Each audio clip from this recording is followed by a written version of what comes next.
हंसी में खांसी हो जा, हंसी हंसी में झगड़ा हो जाता है, हंसी में फांसी हो जा। संदर्भ कथा। एक सेठ के घर में बड़ा घाटा हो गया और रोटियों के भी लाले पड़ गए। तब उसकी स्त्री ने कहा कि ऐसा कब तक चलेगा, कुछ दिन मेरे पीहर चलकर रहा जाए। उसके कहने पर सेठ अपनी स्त्री एवं इकलौते बालक को लेकर अपने ससुराल की ओर चल पड़ा। लेकिन रास्ते में उसकी स्त्री ने सोचा कि अपने दामाद को ऐसी घिरी हालत में देखकर मेरे पीहर वाले क्या कहेंगे और मेरी भाभियां तो तानों के मारे जीने ही नहीं देंगी।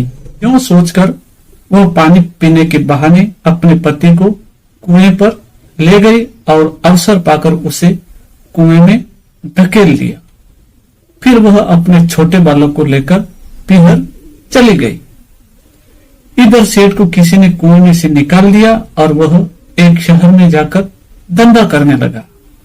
थोड़े ही समय में उसके पास काफी धन हो गया और वह अपनी बहू और बेटे को अपने घर ले आया। बेटा भी अब सयाना हो गया था, अतः उसने उसका विवाह कर दिया। लेकिन बहू बड़ी कर्कशा आई। वह सास से नित्य ही झगड़ती रहती थी। एक दिन सेठ भोजन कर रहा था। सूर्य की धूप उस पर पड़ रही थी तो उसकी स्त्री ने अपने आंचल से छाया कर दी। यह देखकर सेठ को हंसी आ गई कि एक दिन तो इसने मुझे कुएं में धकेला था और आज आंचल से छाया कर रही है। पुत्र वधू को इस रहस्य का पता लगा तो उसे सास को छकाने का गुरु मंत्र मिल गया। वह बात बात पर उससे कहने लगी कि तुम तो वही हो ना जिसने ससुर जी को कुएं में धकेला था। इससे दुखी होकर सेठानी ऊपर के कमरे में चली गई और वहीं फांसी लगाकर मर गई। थोड़ी देर बाद सेठ आया और पत्नी की दशा देखकर वह भी फांसी लगाकर मर गया।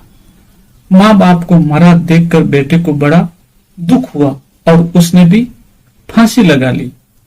अब बहू अकेली क्या करती? उसने भी उन तीनों का अनुसरण करना ही अच्छा समझा और इस प्रकार जरा सी हंसी ने चारों की जान ले ली।